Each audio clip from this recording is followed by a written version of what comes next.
All right, happy Monday evening. We are back for the second half. I told you guys we're going to do back-to-back reality checks tonight. And so we are back for the second half with Lamont from Ready to Love. You guys, please help me welcome Lamont to reality check. Hello, everybody. Hey. Hey, there you are. Okay, I was like, where is he at? Where is he? Yeah. Bachelor on the run. Welcome. How are you, sir? Doing good. Long day, so looking to unwind here. So not too bad. What about yourself, though? I can't complain. Now you're in DC. Are you guys Eastern time? It's Eastern Standard, yeah. So it's about 10 after 9 now. Okay, so you're still Eastern time, so it's a little late. So we appreciate you hanging out with us late tonight. Appreciate you having me on. Of course. Now, before we get into the conversation, I'm going to play your what we saw from you before we had a chance to meet everybody. Let's look and see what Lamont had to share in the casting call for Ready to Love. Here we go. Okay. My name is Lamont Wilkins. I'm 44 years old. I'm ambitious and purpose-driven. After I'm done with my 9 to 5, all that stuff, my passion is like spoken word. If I'm at an open mic or something like that, I mean, that's my element. What good is a relationship when you always have to walk on ice, play sweet and innocent, and be a fake person trying to act all nice? I was married when I was 22 years old, and she cheated. That's something that I just can't take. I've been out on a lot of dates, but I haven't been ready internally. You look back on those situations, and I realize a lot of the women that I cast aside or didn't pay attention to had a lot of the qualities that I look for now. If you're confident, if you're intelligent, that's sexy to me. I'm not intimidated by you being strong, successful. I applaud it, actually. There's nothing like having someone who genuinely loves you. I have to jump, take my leap of faith, and just hope that the energy that I'm putting out is going to be seen by the right person and reciprocated. All right. Me. You know what I thought when I first saw that? I thought, you know what? He's going to do well because spoken word artists and poets are very good with words. Mm-hmm. And usually that translates really well to the opposite sex. So did you get a chance to you gave a little bit of a taste there in the promo, but did you get a chance to talk to any of the women there about your poetry and that kind of thing? It's interesting you mentioned that because the very first connection that I had was with Aisha. Okay. And when I came across Aisha, obviously I loved her outfit, but she has the cerebral aspect just like I do. So immediately we hit it off. We start talking, we start chatting, we go through the pleasantries. And I tell her, yeah, I do cybersecurity during the day. And then at night, I do the spoken word. She's from New York, which everybody knows. And if you know spoken word, if you know poetry, you're going to know what the New Yorican is. In New York, it's like the mecca of, spoken word. And I've never performed there, but it's on my bucket list. Like I want to go there to actually perform. Okay. So when I said that, she starts spitting a little spoken word. I didn't even know. We were just having a conversation. She just goes into it. And I'm like, oh, okay. So I didn't want to leave her hanging. So right after she finished, I went right into mine. And it stinks because, we had a full day of shooting, right? Mm-hmm. Mm-hmm. We're there for a double shift and a half, super long day, 20 people. And of course, it didn't make the cutting room floor, which those are the breaks. Those things happen. Yeah. But to answer your question, yes. So she was the only one that brought that out of me that I was able to have that exchange with. And it was a nice conversation overall. Okay. Well, if you're just joining, I know we started a few minutes late. Lamont and I had our lines crossed, but we got them together now. So we are talking with Lamont. He was on this season, which is season 5 in my book, Ready to Love in DC. He was the first guy to go home, and I thought that was crazy because of him being a spoken word artist. And I'm just like, that means he has a little depth. What was your motivation? Because I don't want to put words in your mouth, or anything like that. We know that you're good with words, so we're gonna let you express yourself. But what was your motivation for coming on the show? Not being able to connect outside of the show. You look at today's dating, how it is. Everything is swiping. You're Yeah. either on Tinder, Bumble, Facebook dating, whatever else. Those are the three that I was on, literally, right? Okay. I'm going on dates. And each dating site has different approaches. Also has different women and what they're looking for. Mhm. And I won't get into all the specifics, but obviously none You of can that get into stuff. some of them. We have time. We have time, Lamont. So, I mean, you know what Tinder is. I mean, Tinder's got Yeah. that reputation, right? Bumble's nice because, you know, if you match with a woman, she has to reach out to you first, which when you know, meeting women, there's always the big thing about the approach. So Bumble's approach to that kind of takes that pressure off the guy, right? Which is Okay. cool. Okay.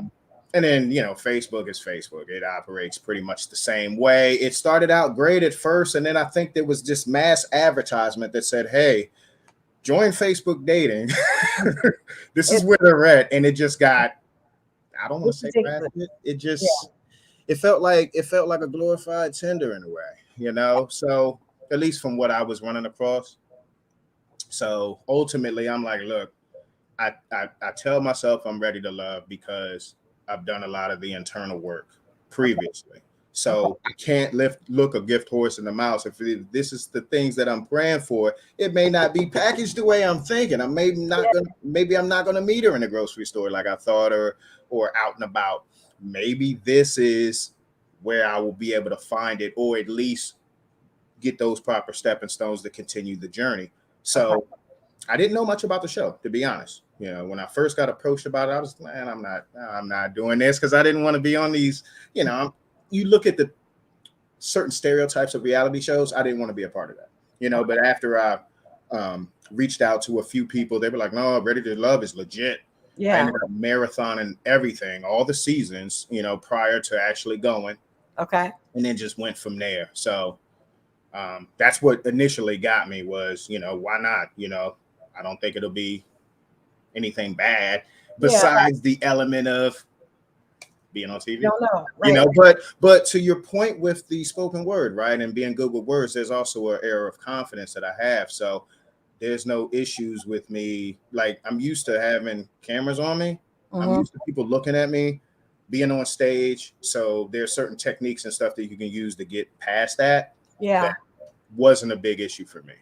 So Would you consider yourself shy though? Because I know sometimes people that are very good being on stage, and from like myself, I can talk to a room of 5,000 people, but when I'm talking to a guy that I like, I'm very shy. So until it can be situational. There's some situational shyness because I'm outgoing, right? I'm an extrovert, but there are times when I'm talking, and depending on what day I'm having or whatever situation, mhm. I may not be as verbal Yeah. as I normally am, and that's actually one of the regrets that I have with being on the show is not putting myself out there more, not to the point of where I'm being fake or overly pushy and interrupting conversations and stuff like that. Just applying myself more, you know.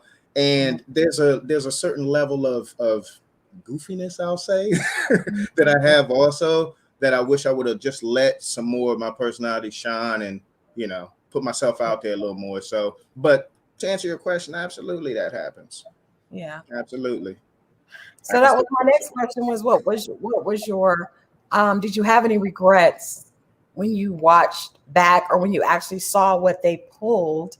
Or even when you went home that night, like when you went home after that very long, ridiculously long day, did you think, man, I should have really talked to her more? I should have put, this foot forward a little bit more with this woman.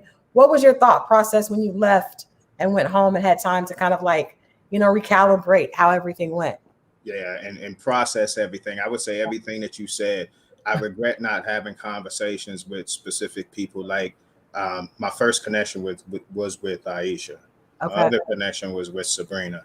Mhm. I talked to Shyla.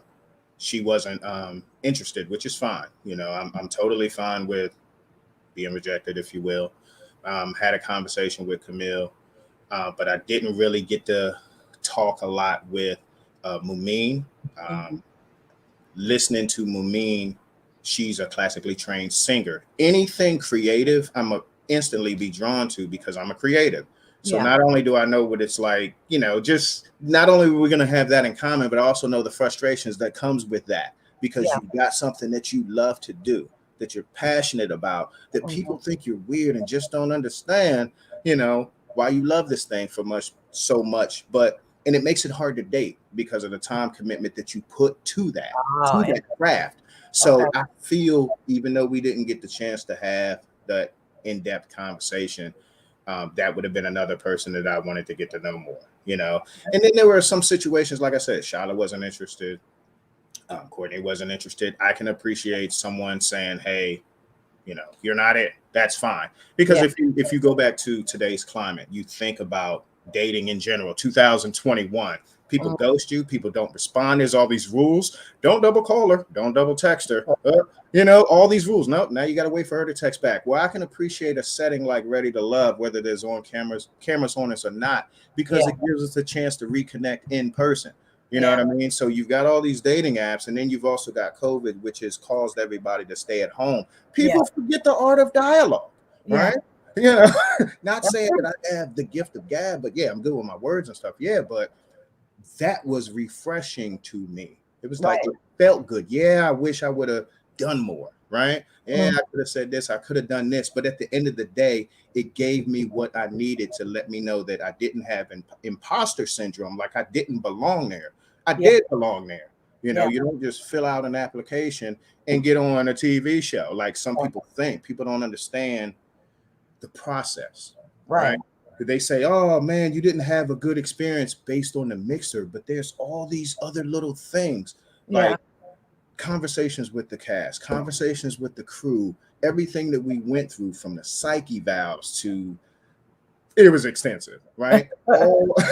It's expensive. Well, I'm glad because there are some people that are not ready to date or that are dealing with other things that don't need to be on in that environment. So I'm glad they do their due diligence and go to that extent. And I think that's also why people really respect the show, because you can tell they're trying. There have been some mishaps, but you can see they're trying to really get people that really are ready. Now, with that being said, we had on Libba earlier, and and then also she said something that I wondered when I watched your casting interview, with your little promo, and she mentioned the fact that you brought up the fact that you were cheated on in at the mixer, and she thought that was what she called a pink flag, or somebody would call maybe a red flag, that maybe you weren't over that happening.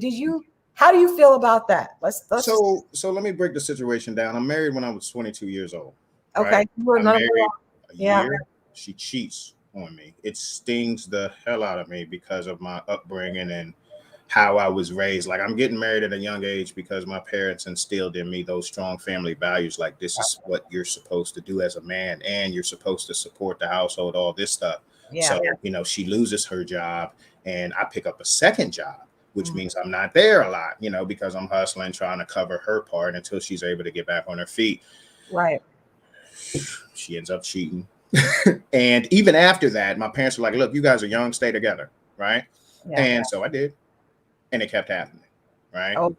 And what I learned was two things. One, I'll never be in another situation like that again, where if I get cheating on that, now it's one of my non-negotiables. Like, how people say, oh, if you cheat on me, they're taking no.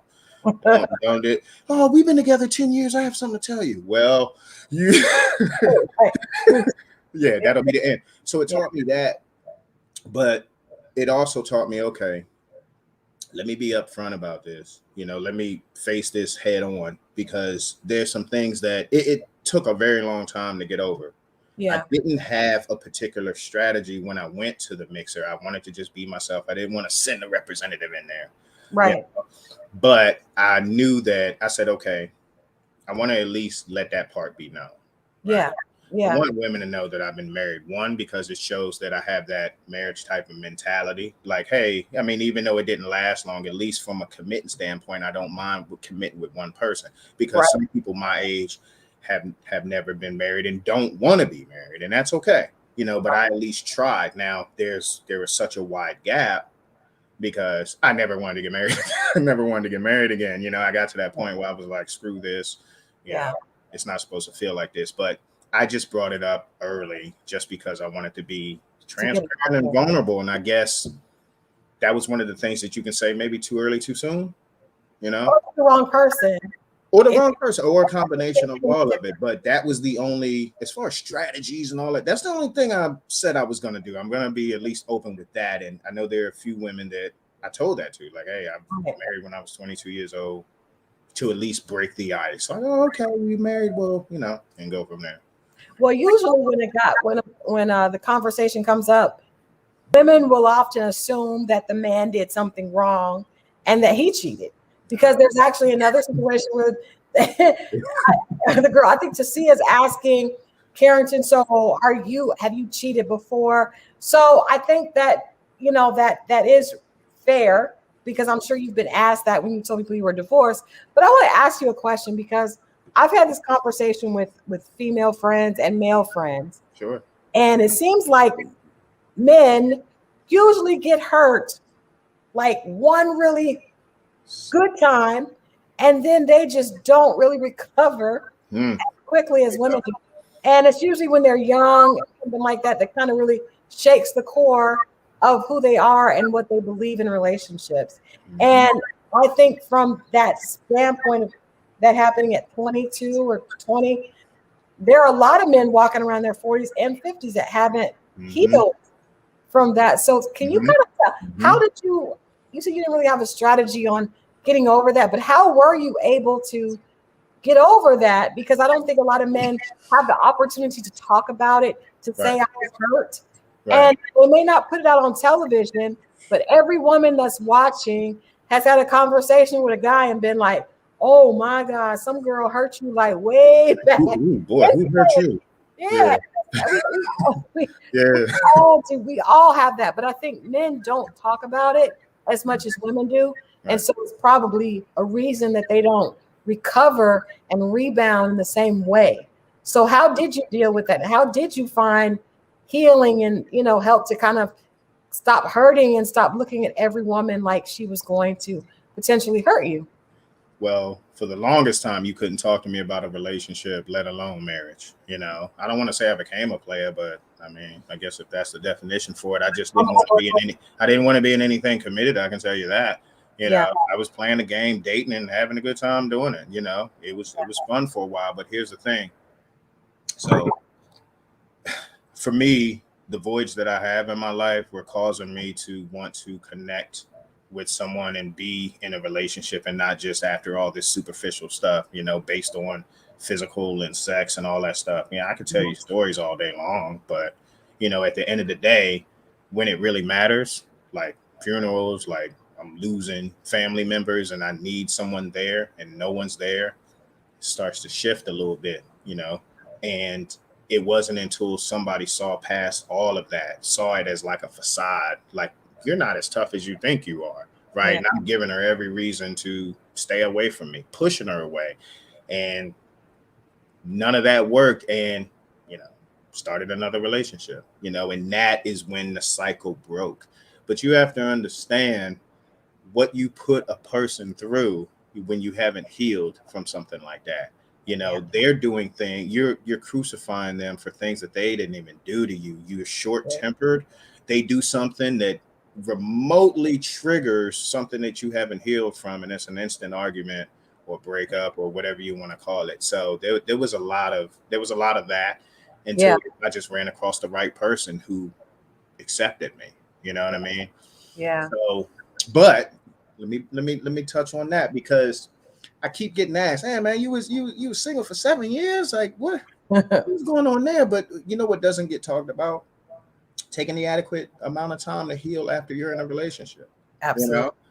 Yeah, we can say I've been single for 7 years and all this stuff, but now I know that there's work that I need to do. Because as a man, like I referenced Jay-Z's line. I say, you can't turn a bad girl good, but when a good girl's gone bad, she's gone forever. I mourn forever. Shit, I got to live with that fact. I did you wrong forever. as a man, like when you hurt someone that you hurt on, I don't want to say on purpose, but they didn't deserve it. Yeah. There is nothing another person can do to you that my conscience isn't doing to me 1,000 times over. You know what I mean? And it wasn't until, after that where I'm like, I need to fix some stuff. So a lot of stuff during that 7-year period, there was an instance where I didn't want to date at all, obviously. Mm-hmm. Then I just start the healing process. Then I'm going through another cycle where it's just dating and having fun. And all right, well, I forgot how fun this was. Yeah. Who cares about a commitment? Then I start losing people, legit losing family. Mm-hmm. I'm the only child. Not to say that I have attachment issues or codependency issues, because I don't. It's quite the opposite how my parents raised me to be strong, right? Mm-hmm. Mm-hmm. But life will remind you how short it is, That's how true. fleeting it is, the Right. important things that Mm-hmm. matter, right? Mm-hmm. So I'm still failing at it. And the one positive that I can say is COVID forced me to address every issue that I had, because no one could really do anything. You couldn't go out. You can if you want, but I've had friends that have died from COVID. I've had family that have died from COVID. So I mean, nothing against anti-vaxxers, nothing against people watching CNN and Fox 5, but that's not going to be me. I'm staying my butt in the house. I'm getting vaccinated. I'm calling it because I can't go to a funeral. You know what I mean?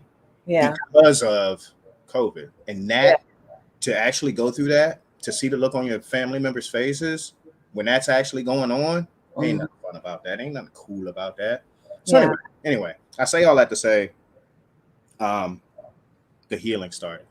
Yeah. Right? I mean, some real internal work, like, because what I'm doing, the cycle that I'm repeating is because of these voids, I'm looking for these women for really companionship. Yeah, I know it sounds funny coming from a guy, and it sounds real. It sounds real. Like a companionship. It's a companionship sex exchange, right? Because I'm a good dude. Like, people know me for being a good dude, but because of the hurt and some of the history that I've been through, now I have a reputation for being this.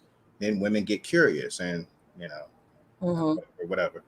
So, but you get enough of that cycle and it's like, I'm done. I can't take it anymore. 2020 was one of the roughest years. For everybody. Yeah. For a lot of people. So I say all that to say I started back out, like, after my healing, starting the process of dating. And that's why I say, well, either I'm going to find someone that I'm really going to connect with here, or this will also tell me whether I'm ready for this, hence, no pun intended. But for me, it was a lot of validation also. I didn't connect with a bunch of people. Yeah, I wish I would have, but it told me what I needed to see. It showed me what I needed to see, told me what I needed to actually hear. Like I said, I don't have imposter syndrome. I belong here. This one thing I like about this season, and I don't want to say compared to all the other ones, but everyone was emotionally mature. People knew what they wanted off the break. I've seen all the seasons. You know what I mean? With this one, it was just go, go, go, go. And some of that I wasn't able to adjust to, kind of going back to that, not necessarily the shy guy thing, but I'm not that bold to interrupt like like in general. If I'm at a club or something and the dude run up on the girl and take her, well, hey, there's that's just the way it goes. So having to adapt to that.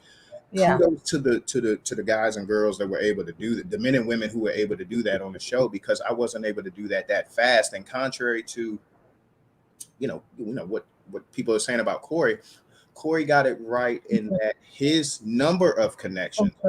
If you look at the number, don't look at the method. We saw.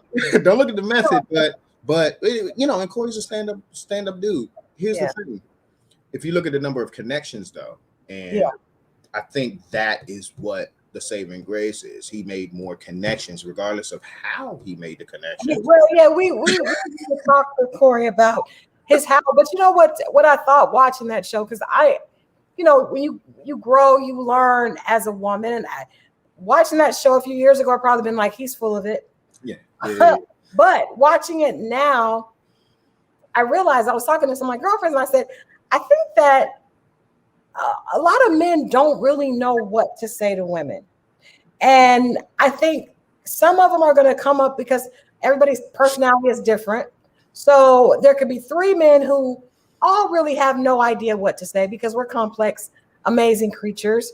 And one may say, well, I'm just going to copy and paste and it's a numbers game. Right. Another one may say, I'm going to try this and then, get hurt when it doesn't work. And another one may decide he's going to take his feelings totally out of it. The point is his actions were not necessarily different than another man who may just not know what to say. That's just the way he interprets that.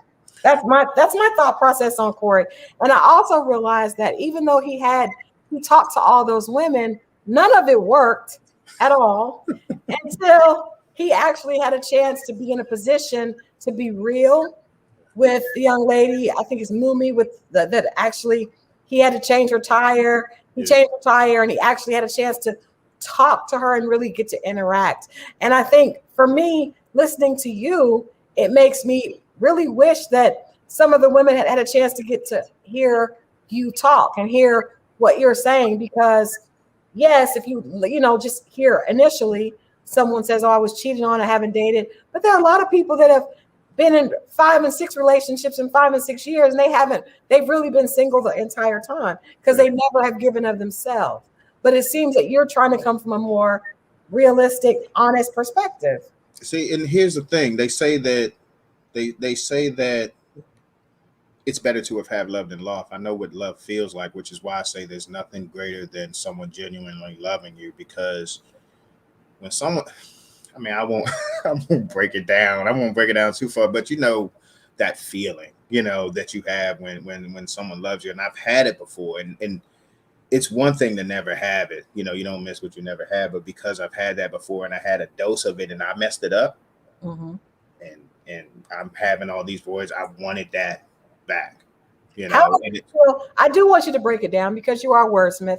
And I think that the women watching, if you guys are just watching, we're talking with Lamont from Ready to Love. This, of course, is Rolling Out. Crystal, we're having our back-to-back reality checks. And I want Lamont to explain to us how it felt to be loved, to truly be loved by a woman. So, as a man, so you mentioned something earlier. I'm going to preface that by saying you mentioned something earlier with saying a lot of guys at a young age step out there, find love, get hurt, and then never want to do it again, right? Mm-hmm. But on the flip side of that, when you find that person, like you'll literally do anything. That's what these movies and stuff come from. I'm on my lunch break. I only got an hour. Take me 20 minutes to get there. I can go take a lunch and bring it back. All this little stuff, man. Like you don't mind going home. You don't mind doing these things. I don't think there's any other feeling in the world besides getting someone to believe something, that's stronger than love. Because even if it's, if it's substance, if it's whatever someone's passionate about, once someone attaches to that, you want someone to do something for you, get them to believe in something.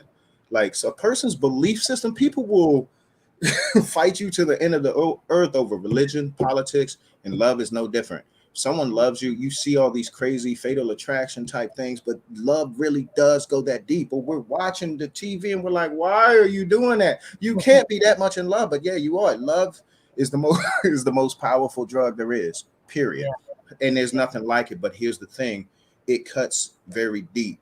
You get so blindsided by it. The brain has a way of shielding us from things that have really been traumatic and hurt us. But it's just buried in the subconscious, right? Until something, and if you don't address it, something could easily trigger it, right? Which happens in unhealed people, Right.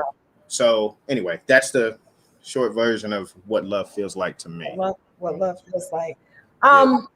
So you mentioned something else, Lamont, that I have to ask you about. Something else that we talked about with Libba. Okay. And we're talking about beauty, right? And I was telling her that I think that women are harder on themselves appearance-wise because we're all like looking at ourselves and trying to make our, figuring out what we want to fix and all these different things. And I said, I think men find beauty in a lot of different places. And she said, well, I think they find it there later when they get to a mature level where they can, they can appreciate other things. Consequently, your promo video said close to the same thing, is that sometimes now you can look back on women that, have other characteristics that may not be external and find beauty. Can you elaborate a little bit on what you meant by that? So some of the prettiest women that I've been with have been the most insecure women also. And knowing that, don't get me wrong, it's always going to be, when you meet someone and, the smile, the conversation that you had, there's always going to be some initial physical attraction that bonds the two. But it's very shallow to just look for that in general. Like, did you do that early on? Because it's like I've been that guy. I mean, the things that are part of my non-negotiables, the things that, a couple things that I'm insecure about, it's because of what I've been through. You know what I mean? It's not just made up. It's because I've been on the other side of it. I've been where at a time, all I used to do was chase, damn, she got that was me. I mean, admittedly, that was me. And then, but here's the thing. Then I start to realize, like, I'm going through a lot of stuff because that comes with a lot of attention. And I'm not an insecure dude because, again, I've been cheated on. I gave my all to a woman and she, cheated on me. So if you want to walk, you can walk. I'm not going to chase you. But at the same time, dudes will test you. When you show up with a woman like that, they keep testing you. And between that and the confidence thing, it's like, man, let me start looking for something else. Let me try to actually have a deeper connection. And BBD told us a long time ago, never trust a big button smile. I hate that lyric. I mean, hey, but it's the truth. But if you can find someone that, okay, yeah, she can't help the body that God gave her. She can't help that she looks good. But society paints a picture that you need to look a certain way. There's a certain beauty standard in Hollywood, film, TV, and now Instagram and social media. Scroll and everyone wants to look the same. So when you do come across someone who doesn't mind standing in her own individuality and say, this is who I am, the number one and number two connections that I had, Aisha and Sabrina, both of them did that.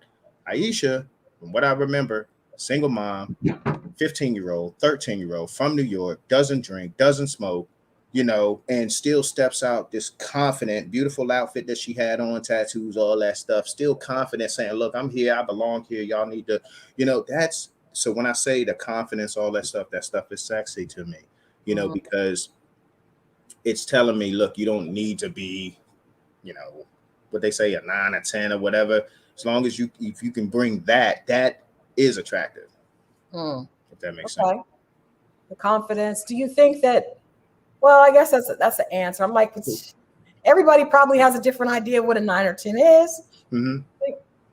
So yeah, everybody does. I mean, it's either, okay, she's got a real pretty face and she's slim, or she got a big booty and she, I hate that. all right, she'll do. She got a big butt, so it's okay. Or the opposite. She got big boobs, little booty. It's like, all right, that started the little booties matter thing. But I mean, at the end of the day, once you break it down and start getting to know them, I hope you have something more than that to offer. If that's all the dude's looking for, great. And if that's what the woman is presenting, like that's then hey, then that's all it's going to be. But as far as looking for a relationship, it needs to be more than that, especially if you want it to be lasting. Right. So that probably takes a little bit of as my granny would say, laying down and getting up. But I went through a phase, if I can be candid, where I didn't have somebody. And then that dopamine rush of having someone again made me forget that I'm not supposed to deal with someone who cheats. I get cheated on again. I'm not supposed to deal with someone with an excessive drinking problem, because that's what's caused the cheating that I've had to deal with in my life. You also want to make sure you hold on to your values, your moral compass, and sway from that, because I've been a victim of that also. Not paying attention to the. let me ask you this, because I think most people have been cheated on at some point in their life. Right. But I think that relationships are always two-way. They go both ways. Mm-hmm. Did you learn from that relationship or those relationships things that you could have done? Because a lot of times you can point the finger and say, that person cheated. I had to sit back and like, yeah, he cheated, but I could have been better at this. I could have been better at that. I'm not excusing the action, but I'm still saying there's always an opportunity to learn and to become better. So did you learn anything about yourself through those relationships where you may have taken more than you should have? Did you learn, maybe it was about your self-esteem, and maybe it was about something that you weren't giving, something that I don't know. Everybody has different things that they can glean from it. But I wonder, what did you learn from those situations outside of I don't want to be with someone that does me like that? What did you learn about Lamont? So, I learned what my non-negotiables were. I learned what I was insecure about, and let me give you, like I said, with the excessive drinking, the reason why that doesn't fare well with me is because in both situations that I was cheated on, there was that. So I learned that that's not something that I really want to put up with. One of the other statements that I made a while back was me saying that, I don't like, how they talk red flags and they say, hey, I said one of the things that bothers me is when women are still in contact with their ex. And I don't mean if you have kids and stuff like that, because that's a different dynamic, right? But that actually stems from the second situation where I was cheated on, where it's like, oh, the whole he's just a friend thing, all that, and then I get caught up in that. I learned that I don't do well with the friend thing, because again, when I got cheated on, I was that friend. I was that guy. You know what I mean? I'm the guy that she's telling you that we're just friends. Oh, when you were with them and they were cheating on their. Yeah, I'm the guy. So it's kind of hard for me to move to that mindset. And regrettably, sometimes I don't give women the proper chance when I find that out. Like, oh, you have a lot of male friends. You like to go out a lot. Instantly, I'm gonna push back because I'm like, nah, man. I'm gonna go over here because I don't think, That's not fair. That's not fair. No, like I said, that's one of my insecurities. That's something that is in me because of that. Yeah. So that I'm enough to say that's something that you got to work through that, because it could be totally not that. So there's people are asking in the comments, were you in a relation? Were you single for 7 years and you went on and then you came to Ready to Love? I dated. So you dated. Yeah. Right. So yeah, we don't have a title. Yeah. We're dating. We're enjoying each other's company. And there were women that I wanted to be in a relationship that was like, nah, I don't want a relationship. Yeah. Just want this. So I'm like, okay, but it wasn't until I had to make up in my mind that I wanted more and I deserved more. Because imagine being with a woman and she's like, why are you with me? Like, you deserve better than me. And I'm like, what? Hey, whenever having this conversation? Whenever someone tells you that, you just got whenever a person tells you, listen to them, and immediately, because they see themselves more than you do. So let me ask you this: what characteristics? I know that just listening to this conversation, there are women trying to fix you up in the comments, and I'm sure being on the show, it comes with a certain platform that increases your exposure. So there'll be people that are now aware of Lamont. What are you looking for in a significant other, Lamont? What besides the things that you've shared with us are you attracted to? What are the, like, I guess, the non-negotiables that you want in your relationship? Or in a relationship? We gotta have a spiritual bond. When I'm on, like when I was dating, I'd run across some atheists, atheists. Yeah, not gonna work. I believe it. A lot of stuff that I've been through, my belief system, there's no way I got through what I got through without Lord and Savior. So we have to have that, because of all the relationships that I've had, when I've had a more spiritual connection with the women, it's been a better well, it's been a better relationship, a better situation because of that spiritual backing. Now, I don't go to church like I should. So I'm not standing up here acting holier than thou. You know what I mean? I don't, but I pray every single day, multiple times a day. And I believe in God, and I do believe in having some sort of foundation there, some sort of spiritual connection. Okay. And I'm outgoing. I'm very outgoing. I'm a conversationalist. So I'm just learning how to switch and go for like introverts, because, I'm trying to date different, if you will. Right. So being able to talk and all that. And I don't really want her to be too insecure because of what I do, because I'm a performer, because I do film stuff. Like, I can't control comments. I can't control what women send in DMs or say on comments or what. I can't control any of that. If I'm with you, I'm with you. I'm shaking all that off. So if she can have that security, you know what I mean, that's fine. Not being too insecure or anything like that. Other than that, it's going to be the same building blocks of everyone else. We need to be able to talk, communicate. We need to be able to do things together. So that would be my main things. But you mentioned something about non-negotiables. You want me to get into that? I want you to ask it, but I wanted to ask because Olivia brought up children. Do you want to have children? Where are you at with that?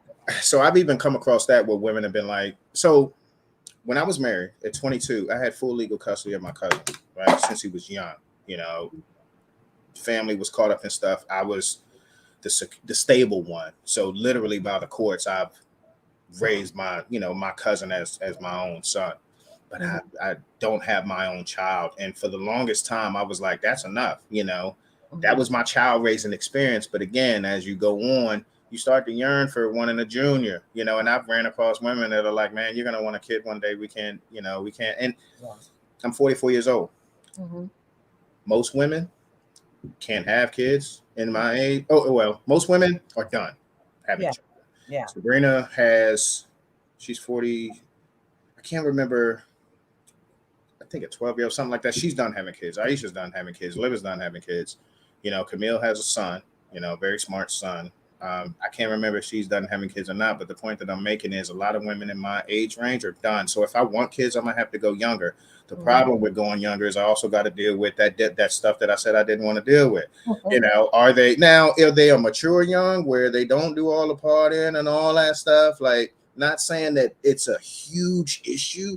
Yeah. I'm just saying there's a balance, right? You do want a child. I wouldn't mind having a child. I would not mind having a child. No. I mean, even if we adopt, I'm adopted. I was adopted at 18 months, So I wouldn't mind it at all. No, definitely not. You're open. That's good. But here's the thing. So the relationships that I've been in, though, with the women, they couldn't have kids or they were done. And I was secure enough because I found the love component. So that outweighed the desire for children, Then, of course, the relationship ends and it dissolves, and I start having that feeling. Perfect, but in your perfect, if you could say, if you were praying and you could write, if you're singing a letter to God and you're saying, this is what I want, would you want the opportunity to have a child? Yeah, because you don't. Yeah, I think it's as a woman, and I know I'm your age and definitely done, and I think that when I was dating, I would be like, I don't want to be with someone if they desire. I know being a mom is the single most amazing thing in my life. And hands down. Yeah. I've had some great times, but being the mom to my two kids is the best thing about Crystal. So I would never want to take that opportunity away from someone else. So even if he loved me, I love my husband now, but being Chanel and Stone's mom is still so much. It's so amazing how I just don't think people should give that up if that's truly what they desire. And because there will be someone that can give you that as well. So I'm just asking, if you were to say, this is what I want, I do want to have the option to have children. Now, if you're open to adopt, that there are women that may say, hey, I'm not able to physically have a child, but I would be willing to, to adopt. That's a whole nother, it's another opportunity, I guess, another option. Yeah. So, but I think you should say you should get what you really, really, truly desire. And if you desire that, you should have that. I'm just listening to you. I think you'd be a great father just because you're so introspective and Thank you. you think a lot. So I think, not that you think a lot, but I mean, you think a lot with depth. I So get what you mean. yeah, I think that if you want to be a father, you should definitely, and I know you will find a woman that you'll be able to do that with. Okay, so besides non-negotiables, let's get back to that. What besides having a lot of friends and the things that you have to kind of get over? Not for well, guy friend, like the whole. Yeah. Yeah, I mean, like I said, that's my thing. Only because I've been on the other side of it, Yeah. So I'm wary of it. Anything else? Like, I know there's some guys that don't like women that wear a lot of makeup, or don't like women that are. I don't know what other things would you ask for if it's Lamont's wish list and he can put down exactly what he wants and doesn't want. What would you want in a woman? I mean, don't be too codependent either. Like, don't be like have your own thing that I can get into also, Yeah. So that would be one, and that'll take some of the insecurity. Absolutely. For me per se, because you've got your own stuff going on too, and I will happily support and be a part of what you got going on. Also, I'll be your number one fan. Yeah. But the jealousy and insecurity thing, like that's up there on my list. Like I said, the drinking and then the other stuff. But those are my main non-negotiables. Everything else is subjective. Everything else, I mean, I don't want to say it's situational, but I don't want to just put all the women in a box if they don't check these boxes. It really depends. Like, I never thought one of the dates that I went on, we go to mini golf and do pottery stuff. And I've never done that. But those two dates combined in time was a whole 8-hour workday. Both of those days. And we're sitting there doing these crafts and stuff, and it's more we're able to have a good dialogue, good back and forth. And I'm like, man, this is cool. I've never done that before. So I'm not oblivious to learning new things. I like that also. So, but anyway, those are your non-negotiables. Yeah, well, I have that because I'm sure you're going to be getting a lot of opportunities to interact with new ladies. I did ask you, I put on your Instagram that I wanted to know if you would do a piece for us before you get out of here. So before we let you go, is there a way that, because I'm telling you, the women are loving the conversation, but spoken word artist comes on, we cannot let you leave without getting a little bit of that spoken word. Some of that Love Jones, some of that distorted, contorted, metaphoric jism. That Darius Love Hall.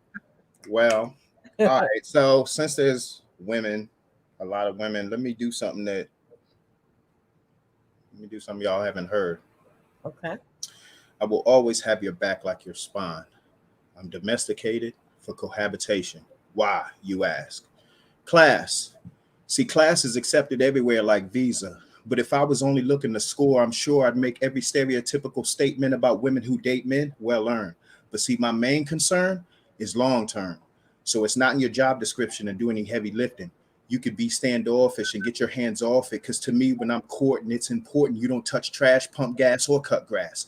Matter of fact, it's not your job to touch a doorknob or anything else that involves hard work like yard work. It doesn't add up to the amount of your worth if I'm able to do it. Especially if I'm just at the house slouched on the couch with a black and mild hanging out my mouth talking about, that's your job. Calling myself a man with a remote in my hand and the other down my pants, talking slick out my mouth or watching you go out having to do chores after having to endure a hard day. Nah, baby, I told you before, that's not my forte. You see the seed in me and I see the seed in you. Now all you have to do is start believing it's true, because everything you do for me is beautiful. That's why I feel like I owe you. You're wonderful to me. And wonderful is simply spelled Y-O-U.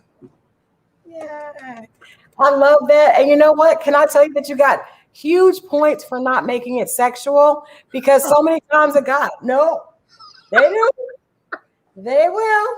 Trying to be the they will come on and it's like, you just gave me a poem with some fancy words about sex. That's cheap.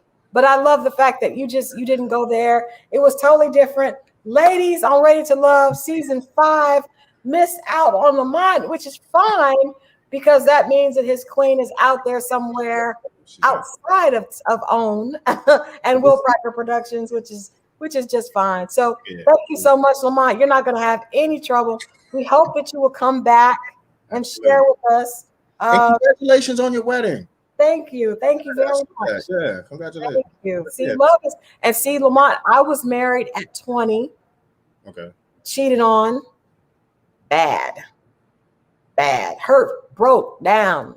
Didn't want to date, didn't want to get married again. Right. All that good stuff. But, you know, I took my time just like you did. That's why I don't think there's anything wrong with taking time, because other people don't take time. They get in relationships that they're not present in. I was single for a long time, and it was when the right person came. I didn't think he was coming, actually. Lamont, I had almost give it up. I had almost given up, but that's when it always comes. So that's why I do this show. And that's why I know when I say it, and I said it even before he came, that I believe love is there. And I believe, like you said, love is the most powerful force. It is the most addictive drug that is unduplicatable, which is why we know it's from God. So I thank you so much, my brother, for hanging out with me tonight. And we definitely will check back in. Thank you for that. I'm going to chop up that poem and we'll share it. And definitely, before you go out here, let people know where they can follow you on IG and social media. Oh, yeah. So you can follow me everywhere at WHPROSE. So WH Pros. And I always say, you know, it's Domestic Violence Awareness Month. I kind of touched on that earlier. You know, if you want to watch my short film on domestic violence, go to Internet Movie Database. It's called The Abuse. We had some family members that we lost due to domestic violence. And, you know, as a man, I've been a victim of that also. So it's a very powerful piece. You know, use the art of storytelling. And if you like my spoken word, I mean, the whole piece is in spoken word. So you can check that out also. So, Lamont, do me a favor and send that to me. Send that piece to me so I can share it when we do the piece on Rolling Out. Send the link for the movie, the indie movie, and I'll okay. Yep. Okay. Yeah, I'll do that. All right, we appreciate it, and we'll definitely stay tuned for more Ready to Love. We'll connect back with Lamont when he has more news to share. Thank you so much. Thank you for having me. Absolutely.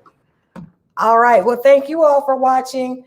I think tonight ended on a great note. Libba and Lamont, both great people. As we said earlier, man's rejection is God's protection. It's just not your time.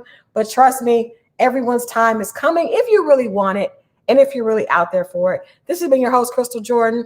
You know, you can catch me every Monday right here on Rolling Out or right here on YouTube, 8:00 p.m. Now, later this week, Friday, guys, we have nephew Tommy stopping by again. You know, this is our 4th time with Tommy talking about Ready to Love. So I'm going to ask him all about, yes, Crystal is in a onesie because Crystal was tucked in for bed and ready. So I am in a whole onesie tonight.